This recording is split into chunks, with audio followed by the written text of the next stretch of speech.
Welcome to Doors to Hope and Healing, an inside look at the many facets of work that is happening at the Department of Children and Families, between our staff, the families we serve, and our community partners. My name is Jacqueline Ford. I have had the honor of working for the department for almost 30 years. And although I may be familiar with many of the topics we bring to you, I have invited experts in those fields to help us dispel the myths and misconceptions that can often be barriers to our work. Join us as we open our doors and invite you to have a seat at our table.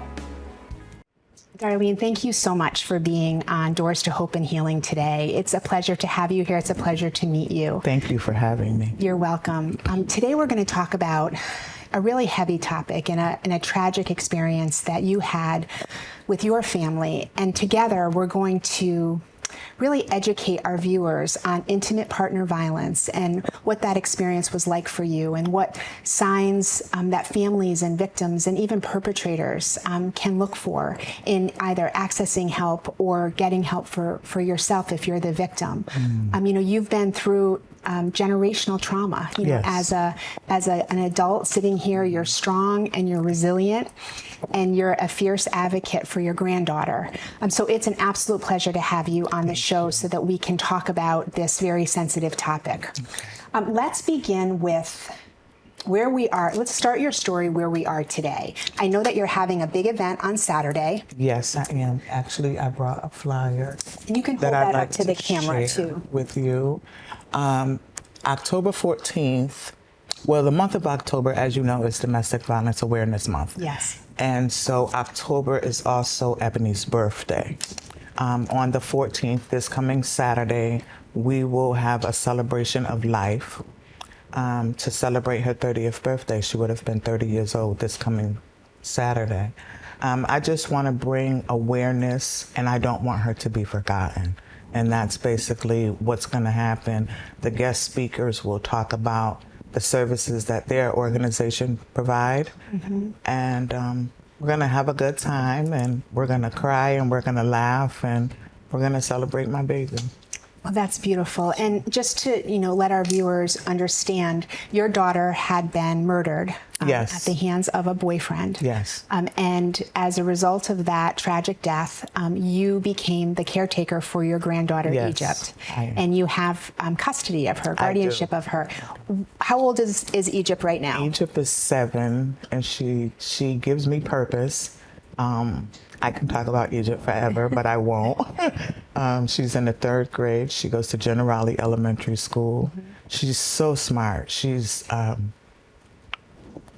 reminds me so much of her mom. Like, Ebony was really good in math. Egypt is really good in math. Ebony was like super silly. Egypt's always attempting to tell a joke. So, yeah, she's my sunshine. I call her my sunshine all the time. Well, she's beautiful. Thank you. Honored to have a chance to have met her when we came into the studio. What role will Egypt have at her mom's celebration of life? Egypt wrote, she said she wanted to say something, and I said, well, what do you want to say? I was a little concerned because, it's a touchy topic, and but she's aware. She knows that it was her father that committed this crime. And she understands that her mommy is in heaven. And so when she said to me, I want to say something at mommy's event, I'm like, ugh, what do you want to say? And so I wrote down what she wanted to say. And basically, it's just welcoming everyone that came, thanking everyone for coming to celebrate her mommy's birthday. Aww. So she'll introduce herself, and she'll say, I'm Ebony's daughter. She's going to point to herself. And she just wants to thank everybody for coming to her mommy's party. Oh, how beautiful that is. Yeah. And it brings life full circle for you. So let's talk with the viewers so the viewers can have a better understanding. Okay. What are the signs that families could look for with any type, if they suspect domestic violence, intimate partner violence? What are the signs? One of the big signs I would say is change.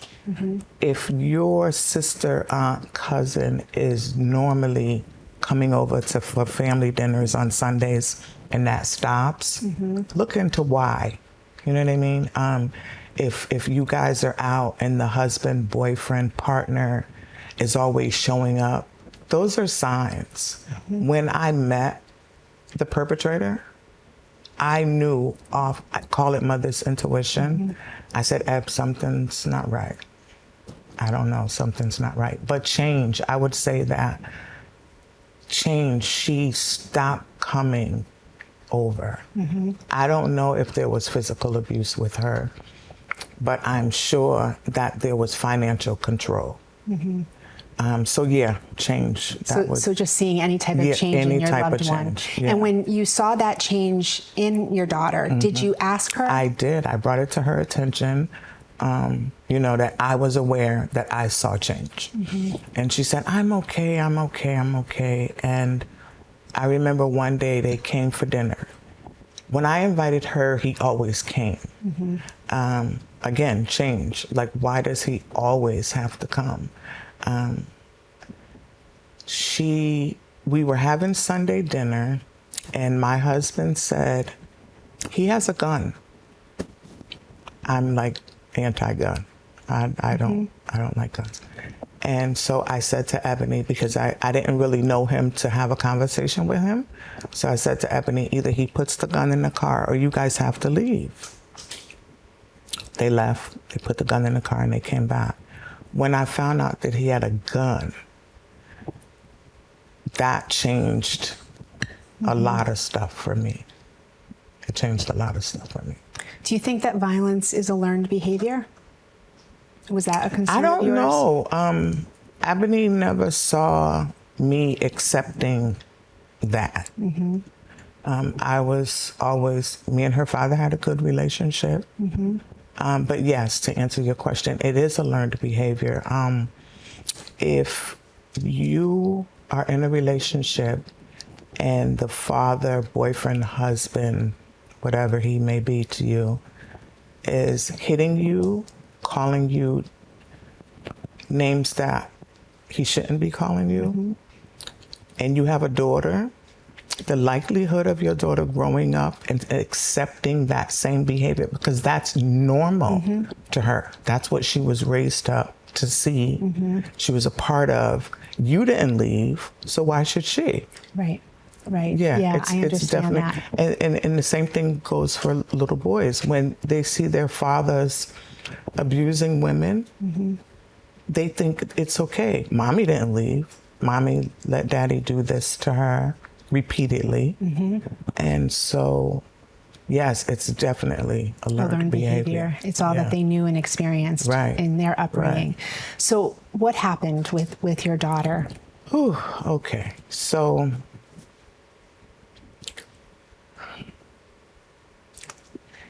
Ebony was in love with love. She was in love with love.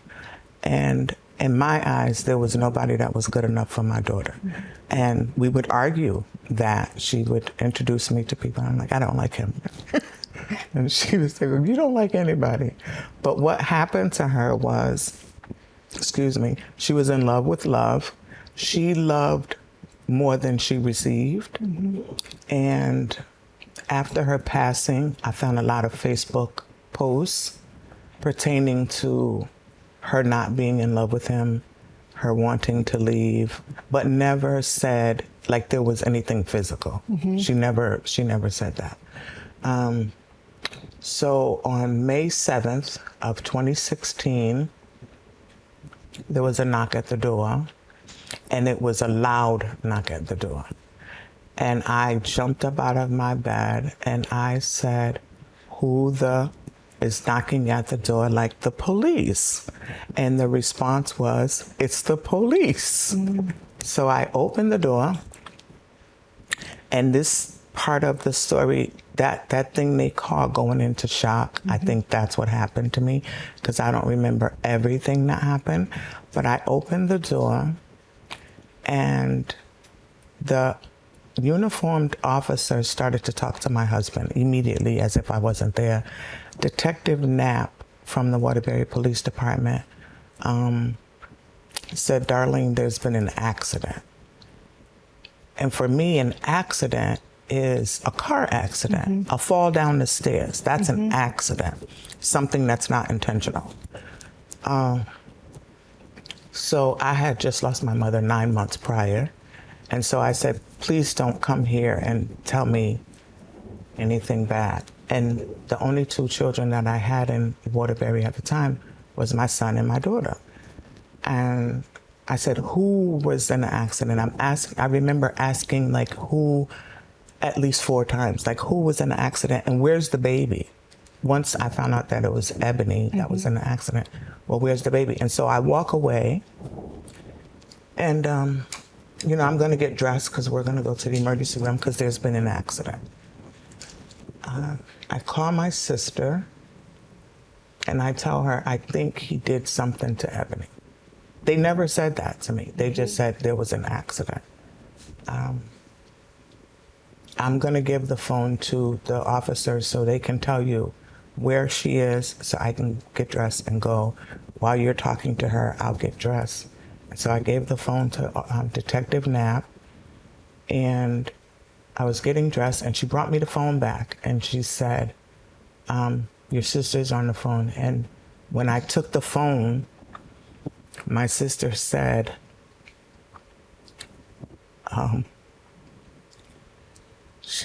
she said, sorry. No, that's okay. Take your time. This is a tragedy that you will forever, ever be impacted by. She said, Dar, I'm so sorry. I said, why are you sorry? And she told me that he murdered my baby. Oh.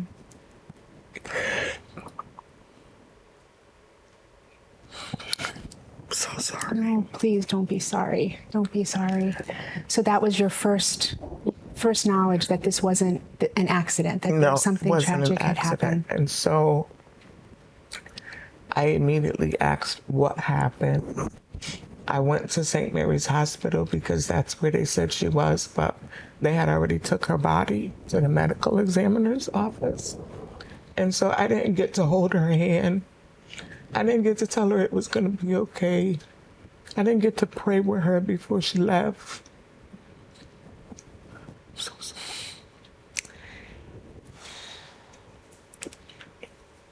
He shot her 3 times. So from the report I got from the medical examiner's office, I ordered and purchased an autopsy because you go through so many different levels of grief. Mm-hmm. There's, you know, you're angry, you're sad, you feel guilty, like I should have taken her, you know what I mean? Like you go through so many levels. But from what I've been told is they were arguing. So she packed her and Egypt's bag because the officer told me that Egypt's bag was full. Like she had 2 suitcases sitting in the living room. She was leaving. And she was walking away from him. And this shows how much of a coward they are. He shot her as she was walking away. And so the first bullet went in the back of her leg and out her shin. She fell, she got up, she spun around, most likely to look at him like in disbelief. I don't believe you're doing this to me. And he shot her 2 more times. And the second bullet just tore all her major organs, like her lungs, her. And where was Egypt? Egypt was right there. She was there. She was 2 months old at the time. This happened on May 7th of 2016, which was the day before Mother's Day. I haven't celebrated Mother's Day since. I have other children, but I'm missing something. I'm missing a piece to my puzzle, and so I don't celebrate. So now you had a lot of work to do to pull yourself together and be there for your granddaughter. That's the thing that kept me going. It kept me going. I had no other reason. My daughter wasn't sick. She didn't die from cancer. You know what I mean? She was taken from me. And I want people to know that when you lose a child like this, it takes a piece of you. I feel like I've lost a piece. I'm not the same person I was the day before. this happen. Understandably When you so. laugh, you feel guilty. When you cry, you feel like you're being a burden to people. It's life changing. It is. It's life I changing. can't even imagine your journey. What do you feel the community's responsibility is to intimate partner violence? Oh boy. So, in my community, I don't. When I was growing up, there was what happens in this house stays in this house. And I know it still exists in a lot of urban communities. But that's got to change, because you're holding on to secrets, and secrets can be painful, and hurt people. And so that's a domino effect of what goes on in this house stays in this house. It can't stay in this house, because it starts with the father and the daughter, and then the father's now touching the granddaughter. That's not okay. It's not okay. And he's abusing the wife because she knows. And it happens. This is not a Lifetime movie. This is real. It happens. The community as a whole, I think what needs to happen is that snitches get stitches thing needs to go out the window. You know how they have the signs that say this is a neighborhood watch community? We need, this is a domestic violence watch community. That's such a if great you idea. hear something, say something. You hear that thump on the wall at 1 o'clock in the morning, something's not right. And it's okay to be wrong. You'd rather call 911 and be wrong than have not called 911 and find out in the morning that something has happened to your neighbor. And so, And maybe one way to break that, snitches get stitches, mentality is to have an anonymous number, just like the neighborhood watch, Exactly. to make that call. I think that is such a brilliant idea. Have you thought about pursuing No. one neighborhood at a time, getting that going one neighborhood at a time? no, I'm working on changing other things, though. I'm working with Senator, and in February we're going to submit some stuff. I think that grandparents should have more rights. So that's what I'm working on. But I just came up with the sign thing. Yeah, Yes. I love the idea. You had mentioned it to me when we had first met, and I think it's something that you should really consider, because people do, when they're living in apartment buildings or the house next door, and they hear things going on and they don't know what to do, and they don't know if they should get involved. And I guess my next question to you would be is how do we begin to let go of those stigmas, stop the stigma about, the victims of domestic violence. They're afraid to say anything because it's a stigma. They feel weak. They feel at fault. They've been beaten down. They've been isolated. Well, I probably this is huge. There are different barriers, and like you said, there's stigmas that come with it. I'm a reporter. I'm on TV. I'm not going to tell anybody that my husband beats me. I'll just put on more makeup. Domestic violence doesn't. It doesn't target one community. It doesn't. There's no discrimination. It's everywhere. And I'm sorry that I'm going a little off topic, but the year that Ebony lost her life, we lost 14.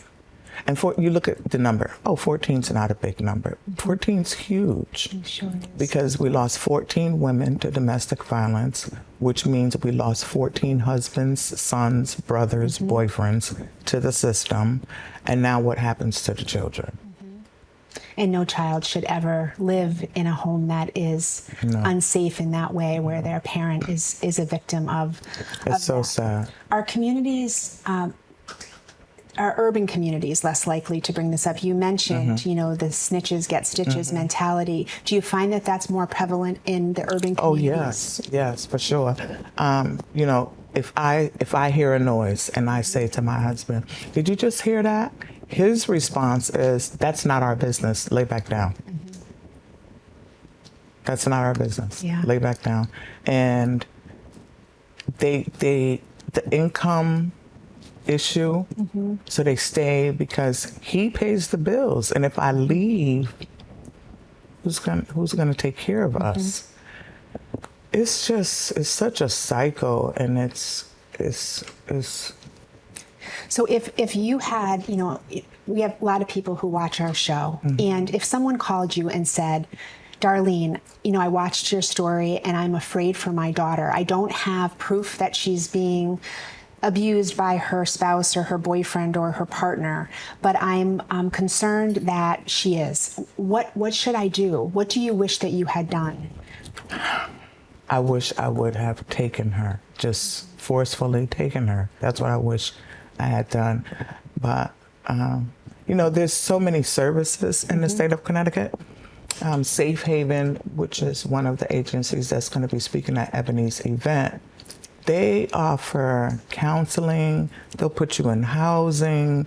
They'll make sure the kids have clothes. The services are huge, their services. So, reach out first maybe to an agency like Safe Haven so that they can give their professional opinion on how to do it. You can't just go grab your child out. Yes, out I know. The house. I know. But, because as you know, that if you had, and I'm sure that you're working through the guilt that you're feeling, but Ebony, it might not have been that easy to just take her out. And then by you taking her out, you might have put her in more danger with her boyfriend, and you may have been in danger. Right. There are professionals out there and those are all this. the what ifs. Right. The what if I had done this, what would have happened? Right. Everything you just said, all of those thoughts have crossed my mind many, many times. Like, if I would have just forcefully taken her, he would have came to my house, and God only knows what would have happened. Absolutely. So we have many organizations in Connecticut. By calling 211, the trained operator there can also tell you about all of the domestic violence resources that are out there. But Safe Haven are located all over the state, correct?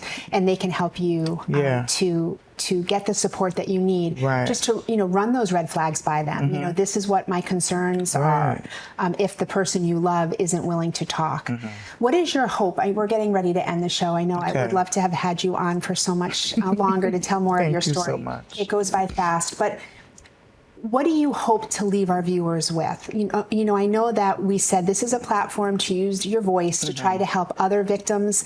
And you even mentioned even reaching the perpetrator to think, wow, that's me. She's talking about me. I need to change my behavior. I need help.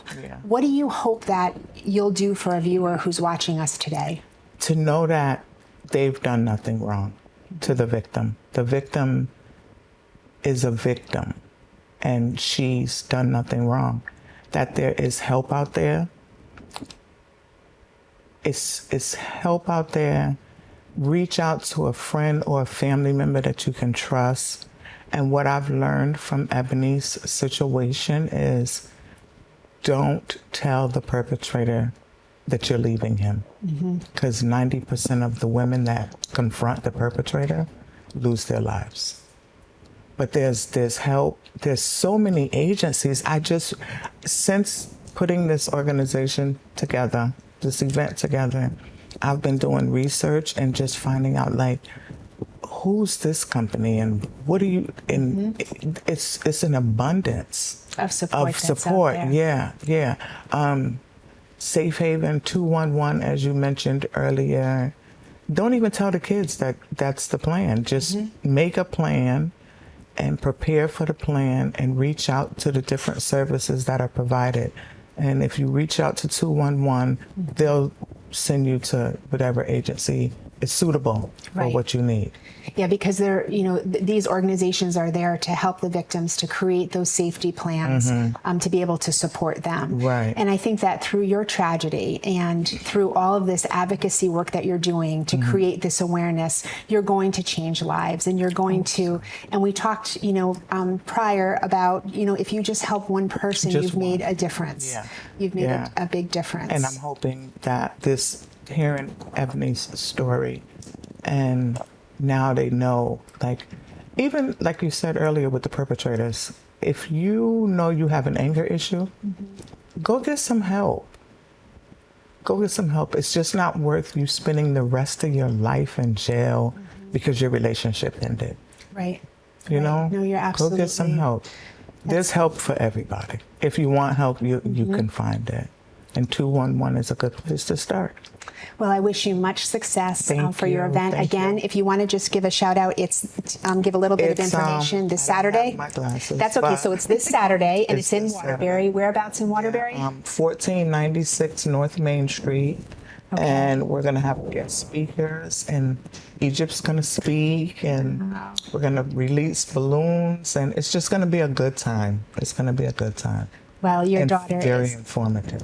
Your daughter is lucky to have a mom that is creating this miss her. advocacy for her, and your granddaughter is blessed to have you in her life too. Thank you so much. She's beautiful. Thank you for joining us, Darlene.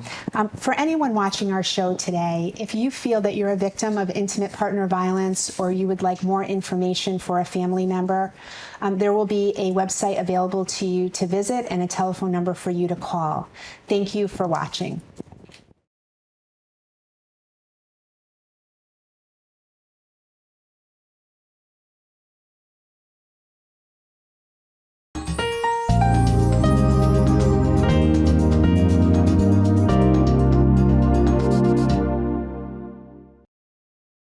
The water's warm at Jaws Pond, and we're stocked full of treasures. Big or small, we buy it all. We buy and sell fast rides, power tools, vintage guitars, and so much more. Walk the plank in style with our fine jewelry, diamonds, and watches. Plus, we have a huge selection of the latest video games, including the new PlayStation 5 and Xbox Series X. Jaws Pond, conveniently located on Meriden Waterbury Turnpike in Southington and West Main Street in New Britain.